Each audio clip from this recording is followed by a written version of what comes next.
Guys, welcome back to the channel of Ayurveda Marathi. तर आजचा हा लेक्चर आपण स्पेसिफिकली त्या नवीन स्टुडंटसाठी घेणार आहोत जे फर्स्ट टाइम BMS ला आलेले आहेत, म्हणजेच आपले आयुर प्रवेशिका, म्हणजेच आपले जस्ट एनरोल झालेले BMS स्टुडंट्स. आता तुम्हाला बेसिक्स तुमच्या कॉलेजमध्ये त्यांनी सांगितलंच असणार आहे की सब्जेक्ट किती असतात, एक्झाम्स किती असतात, बट इंडिव्हिज्युअल सब्जेक्टचा अर्थ काय आणि आपल्याला ते बेसिक्स नसतं का जे MBBS वाल्यांना पण शिकवतात. मग हे सगळे डाऊट्स तुमच्या मनामध्ये असतीलच. तर आजच्या या व्हिडिओमध्ये आपण तेच सगळे डाऊट्स काय करणार आहोत, क्लिअर किंवा सॉर्ट आउट करणार आहोत. तर फर्स्ट जो क्वेश्चन असतो तुम्हाला की तुमचे सब्जेक्ट्स किती आहेत. तर first year according to the new syllabus, आता तुम्हाला माहिती असेल की 5, आता 5 नाही म्हणू शकत, but I think 3 or 4 exams already झालेले आहेत. आणि जर आपण ऑड बॅचेसला पण कन्सिडर केलं तर 5-6 एक्झाम्स झालेले आहेत न्यू सिलेबसच्या अकॉर्डिंग. तर तुमच्याकडे बेसिकली जवळ बघितलं गेलं तर 5-6 एक्झामचे क्वेश्चन पेपर भेटणार आहेत तुम्हाला, कन्सिडरिंग ऑड बॅचेस सांगतीये.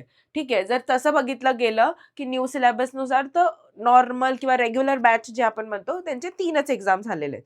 थर्ड इयरचे आता होईल आय गेस जुलैमध्ये 2026 मध्ये. सो आता जे फर्स्ट इयरमध्ये आलेले स्टुडंट्स आहेत त्यांच्यासाठी सगळ्यात पहिले मी तुम्हाला सब्जेक्ट सांगते. इन ऑल आपल्याला टोटल किती सब्जेक्ट्स असणार आहे, तर 5 सब्जेक्ट असणार आहे. कोणकोणते?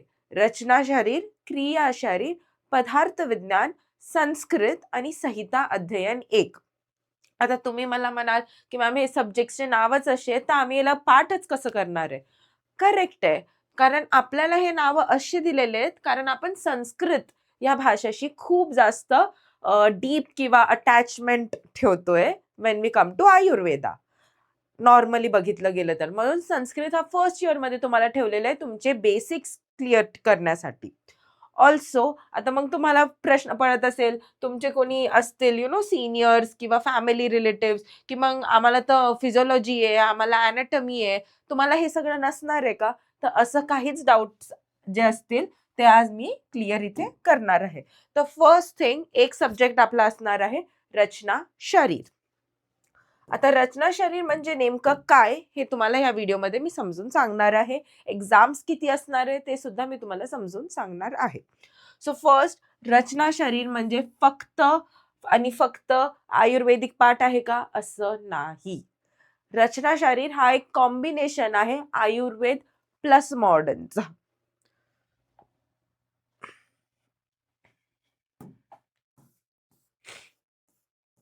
हे बघा, आता मी तुम्हाला क्लिअरली इथे एक्सप्लेन करू शकते. फर्स्टली आयुर्वेद प्लस मॉडर्न असणार आहे तुम्हाला. मग मॅम आम्ही मॉडर्न कसं करणार आहे ते पण आम्ही तुम्हाला सांगू. आयुर्वेदाचे बुक्स डिफरंट असतात, मॉडर्नचे बुक्स डिफरंट असतात. दोघांचे रेफरन्स तुम्हाला भेटतील.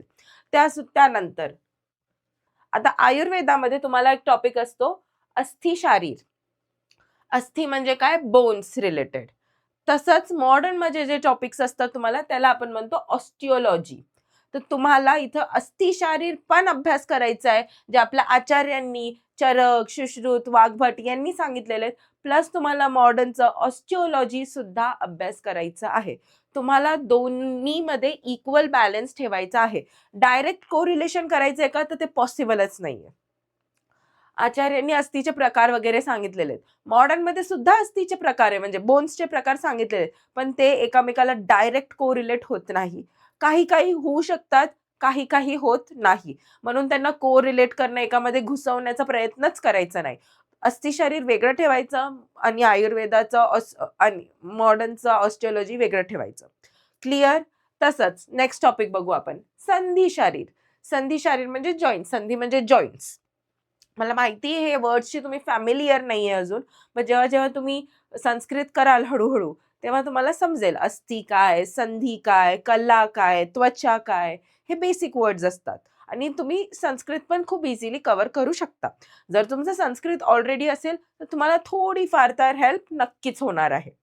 ठीक आहे, तर सगळ्यात त्यानंतर आपण बघूया संधी शारीर. संधी शारीर म्हणजेच मॉडर्न नुसार काय, तर अर्थ्रोलॉजी. आता आपल्या बॉडीमध्ये 6 मेजर जॉईंट्स आहेत, 6 to 7, पण त्यातले जे 6 आहेत ते तुमच्या पेपर पॉइंट ऑफ व्ह्यूनी खूप जास्त इम्पॉर्टंट आहे. तर आपण त्याला पेपर पॉइंट ऑफ व्ह्यूनी स्टडी करताना ते 6 मेजर जॉईंट्स तुम्हाला आधी शिकवणार आहोत.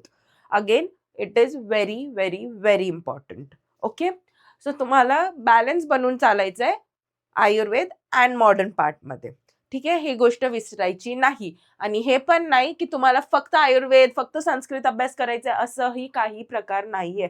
तुम्हाला मॉडर्न सुद्धा अभ्यास करावा लागतो आणि खूप जास्त महत्वाचं आहे स्पेसिफिकली रचनामध्ये. कारण तुम्हाला जरी पेपरमध्ये किंवा सिलेबस कॉपीमध्ये 40-60चं डिस्ट्रीब्युशन दिलं असेल तरी एक्झाममध्ये चेंजही होऊ शकतो. 50-50चा पण डिस्ट्रीब्युशन येऊ शकतो. So it can change as per condition.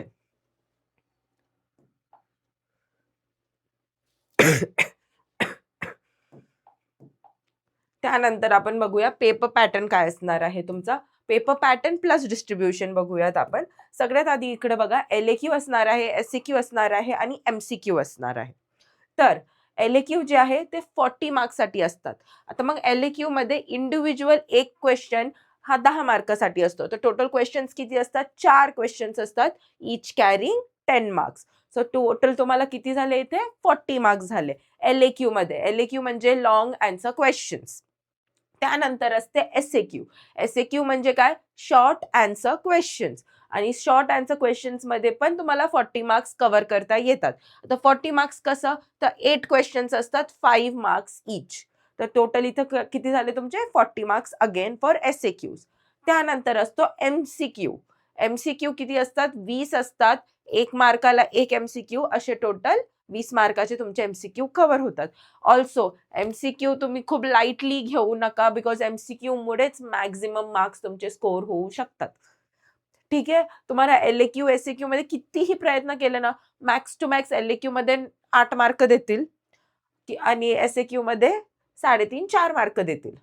पण MCQ मध्ये त्यांना मार्क्स कापायचे चान्सच नसतात. जर तुम्ही करेक्ट ऑप्शन लिहिलेलं आहे, तुम्हाला त्यांना पूर्ण 1 मार्क द्यावाच लागतो. कळलं? तर MCQ ला लाईटली बिलकुल घ्यायचं नाही. हा तुमचा पेपर पॅटर्न असणार आहे. आता हा पेपर पॅटर्न मध्ये तुम्हाला एक गोष्ट खूप क्लिअरली समजली असेल की इथं तुमचा टोटल किती होत आहे? 100चा, बरोबर? इतकं क्लिअर आहे आपलं. ठीक आहे, 100 मार्क्सचं. आता तुम्हाला अजून एक गोष्ट माहिती पाहिजे की तुमचा 100 मार्क्सचे असे 2 पेपर होणार आहेत युनिव्हर्सिटीला, ज्याला आपण म्हणतो रचना शारीर पेपर 1, दुसऱ्या पेपरला म्हणू आपण रचना शारीर पेपर 2. तर ओव्हरऑल रचना शारीरचे नुसते थिअरीचे मार्क्स तुमचे 200 असतात आणि 200 मार्क्स प्रॅक्टिकलचे असतात. टोटल 400 मार्क्स असतात रचना शारीरला. ओके,